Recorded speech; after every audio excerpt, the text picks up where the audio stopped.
오늘이 4월 7일이잖아요. 네. 오늘부터 네. 강남 3구 용산을 제외하면 당첨자 발표일로부터 전매 제한이 1년으로 줄어든다고 하더라고요. 아, 전매 제한 해제에 네. 대한 공고문이 떴죠. 네. 근데 그게 조금 뭐 딱 1년은 아니던데 이거 한번 설명이 좀 필요할 것 같아요. 아, 네네. 제가 표 하나 띄워볼게요. 일단 수도권이냐 비수도권이냐에 따라 달라요. 그 다음에 수도권에서도 지금 규제 지역이 일부 남아있죠. 뭐 강남 3구부터 시작해서 몇 개 남아있잖아요. 용산까지. 그 지역들은 공공택지를 포함해가지고 3년. 그 외 지역들, 예를 들면 강동구나 뭐 성동구나 이 지역들은 전부 과밀 억제 권역 안에 들어가거든요. 이거는 검색해보면 딱 나옵니다. 어디서 어디까지인지. 이거는 전매 제한 1년. 그 외 지역들은 수도권 중에서도 예를 들면 뭐 용인에 있는 기흥구, 처인구, 파주시 뭐 이런 지역들은 과밀 억제 권역이 아니거든요. 그 지역들은 6개월 전매 제한. 지역에 따라 미세하게 좀 다른 부분이 있다는 거 체크하는 게 필요하고요. 비수도권 같은 경우는 이제 지방이죠. 이것도 또 달라요. 공공택지랑 규제지역, 지방 규제지역이 없죠 지금. 그래서 공공택지만 해당하긴 하는데 1년. 광역시 같은 경우는 6개월. 광역시조차 아니면 아예 없다. 이렇게 지금 실시가 된 거죠. 근데 이게 확실히 대폭 완화된 거 아닌가요? 그렇죠. 여기서 어떻게 뭐 더 완화해 줄 수 있을까? 물론 전매 제한 아예 그냥 없어 이렇게 할 수 있긴 한데 네. 저 정도면은 뭐 진짜 많이 완화해 준 거죠. 그래서 사람들이 지금 궁금해하는 게 네. 이제 그동안 시장에 나오지 못했던 분양권들이 이제 무더기로 쏟아져 나올 거다. 네. 이렇게 많이 예상을 하고 있더라고요. 그럼 이거 일단 집값에는 네. 악재라고 봐야 될까요? 분명히 나올 수 있는 여지가 많죠. 저는 호재는 절대 아니라고 봐요. 네. 악재다. 이렇게 봅니다. 결론만 이야기하면. 근데 이제 그 악재가 지역마다 상황이 너무 많이 다르다. 이건 좀 체크해 봐야 돼요. 네. 지금 서울에서 있던 분양권들이 있죠. 다 전매 제한 걸려 있던 것들. 네. 이게 풀려가지고 과연 다 내놓을까? 내놓을 수 있을까라는 측면에 있어서 그 사람의 심리적인 측면이 아니라 물리적으로 내놓을 수는 있으나 세금이 얼마인 줄 알아요? 지금 다 대부분 분양가 워낙 저렴하게 다 분양했던 것들이기 때문에 프리미엄 엄청 많이 붙어 있는데 지방세 포함해서 1년 내에 매도하면 77%, 1년 이상 보유해도 그냥 무조건 66%예요. 분양권 상태에서 팔면. 지금 이 부분은 아직 해결이 안 됐거든요. 네. 누가 이걸 내놓을 수 있을까? 제가 봤을 때는 아무도 안 내놓죠. 그러니까 프리미엄이 많이 붙어 있는 곳들은 분양권 매물이 안 나올 거다. 이게 제가 생각하는 결론이에요. 실제 현장에서 물어봐도 소장님도 다 똑같은 얘기 할 거예요. 누가 그 양도세를 부담하면서 물건을 던지겠느냐. 없다는 거죠. 서울에서 분양권 급매를 기대하는 건 제가 봤을 때는 어리석다. 그러니까 이거는 뭐 호재고 말고 할 것도 없다. 아무 이슈도 아니다. 이렇게 보는 게 맞고요. 근데 이제 만약에 어떤 지역들은 프리미엄이 되게 적거나 없거나 뭐 마피거나 그럴 수도 있잖아요. 네. 그런 지역들은 떼거지로 물고 나오겠죠. 그 지역은 완전 악재다. 그럼 지역에 따라서 별 영향이 없을 수도 있고 엄청난 악재로 작용할 수도 있다. 전혀 없거나 악재로 작용하거나 이렇게 되는 거죠. 연구님, 근데 만약에 분양권이 또 일반 과세로 된다는 얘기도 나오잖아요. 그럼 그렇게 되면은 좀 얘기가 달라지는 거 아닌가요? 달라지죠. 그래서 지금 이제 세금 관련해서 뭐 7월 달부터 뭔가 이제 발표가 날 거다 뭐 지금 그런 기대가 많잖아요. 만약에 양도세 부분에서 확정적으로 일반 과세를 해주겠다라고 발표가 나면 당연히 물건들이 쏟아질 수 있죠. 서울도요? 네. 왜냐면 프리미엄 붙여가지고 내놓으면 되니까. 그리고 법만큼 일반 과세 세금 그 정도 낼 수 있으니까. 그래서 기존보다는 물건이 무조건 많이 나올 수 있다. 근데 이제 그렇게 나올 수 있는 매물이 분양권이 엄청 많지는 않아요. 실질적으로. 그 리스트업 설고 다 해봤자 몇 개 안 되더라고, 생각보다는. 좀 영향은 미비하겠구나. 그런 생각이 들죠. 연구님, 그럼 이제 7월에 이제 뭐 분양권 일반 과세가 뭐 확실히 된다. 이런 말이 없다면 그럼 현재 서울에서는 좀 기회가 없다고 봐야 될까요? 아무 의미가 없죠. 분양권은 안 나올 거라고 보면 돼요. 분양권 자체, 매물 자체가. 그럼 뭐 서울은 뭐 기회가 없는 거네요. 사람들이 서울 기대 많이 하고 있던데. 분양권으로는 사실 조금 어렵고요. 근데 이제 분양권 진짜 단지를 다 클릭해보면 내부 부동산에서 매물이 막 지금도 나와 있어요. 이게 뭐지? 하고 보면 초보자는 잘 모르지만 대부분 다 입주권이에요. 분양권을 당첨받은 사람이 내놓은 게 아니라 기존 조합원들이 그걸 이제 내놓은 거거든요. 입주권으로는 얼마든지 나올 수 있다. 사실 입주권은 지금도 분양권 전매가 뭐 해제되지 않았다고 하더라도 얼마든지 내놓을 수 있는 부분이거든요. 그래서 사실은 기회는 사실 거기에 있기는 하죠. 이제 이건 좀 어려울 수 있는 이야기이긴 한데 입주권이 물건이 두 가지가 있어요. 최초 조합원이 내놓는 물건이랑 중간에 누가 이걸 샀어요. 승계한 거죠. 승계 조합원이 내놓는 물건이 있어요. 그분들의 양도세가 달라요. 최초 조합원은 이 사용 승인이 났을 때 파는 게 양도세에 제일 유리해요. 그 전에 막 파는 게 아니라. 네. 그래서 입주장 딱 다가오고 사용 승인 나고 완전 등기 채우기 전에 그때 팔려고 하는 조합원들이 많을 거예요. 근데 이제 중간에 한번 매수한 이제 승계 조합원 같은 경우는 그분들은 그냥 입주권 상태에서만 팔면 되거든요. 네. 그래서 그 매물은 또 자연스럽게 나오겠죠.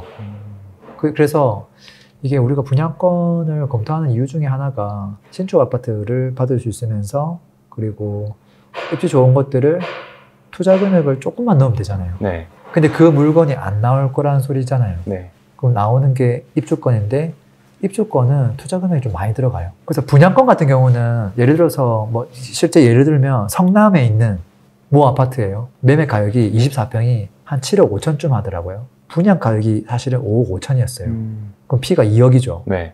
그럼 초기 투자 금액이 얼마나 필요하죠? 10%에다가 P 2억 하면 2억 5천이 들어가거든요. 네. 근데 그 지역의 신축 아파트가 전세가율이 50%가 뭐 조금 안 되기 때문에 사실은 신축 아파트를 미리 사두는 것보다는 그냥 분양권을 사두는 게 낫거든요.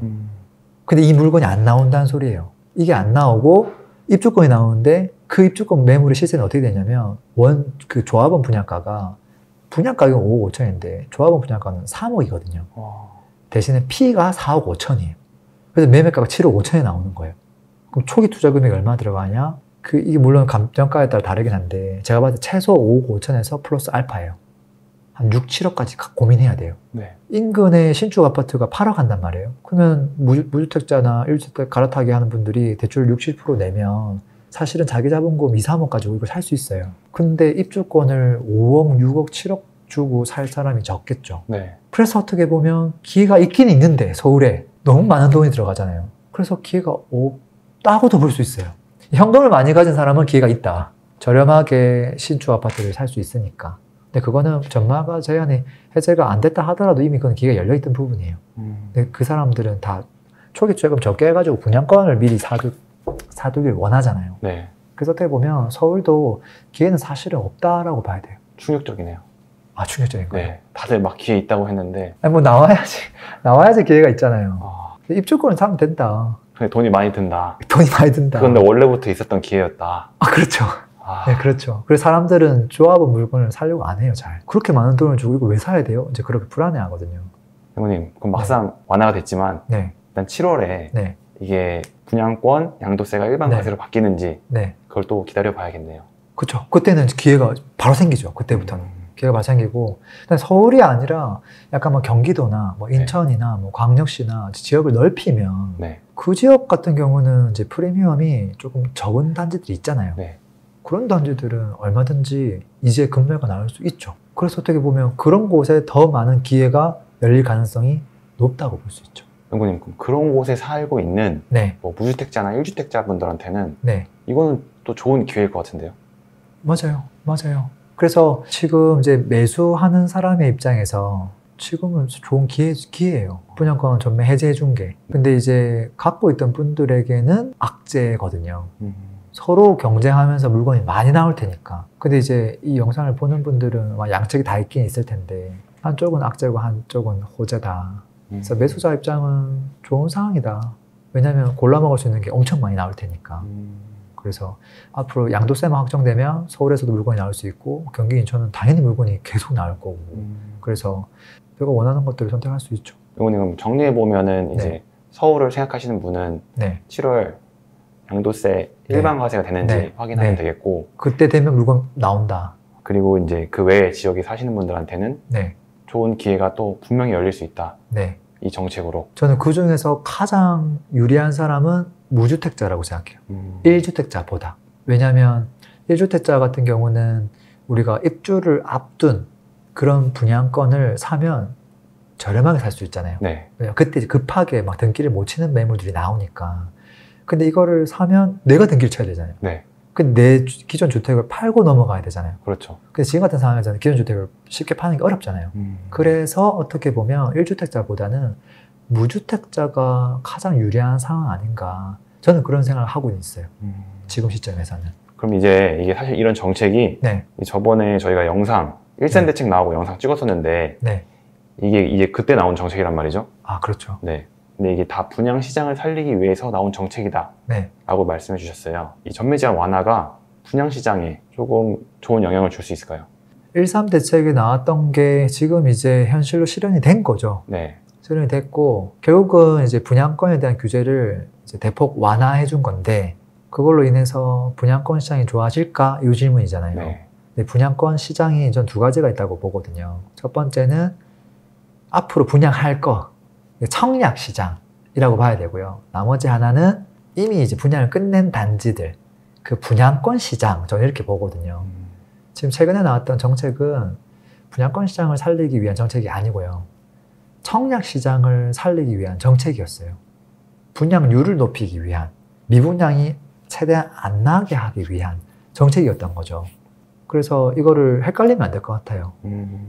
지금 나온 정책이 앞으로 미분양이 적게 나가는 데 도움 되겠지만 기존 분양권이 뭐 살아난다거나 기존 분양권 가격이 뭐 올라간다거나 그걸 도와주는 정책은 전혀 아니다. 오히려 그 부분에 있어서는 정반대가 될 가능성이 다분히 높다.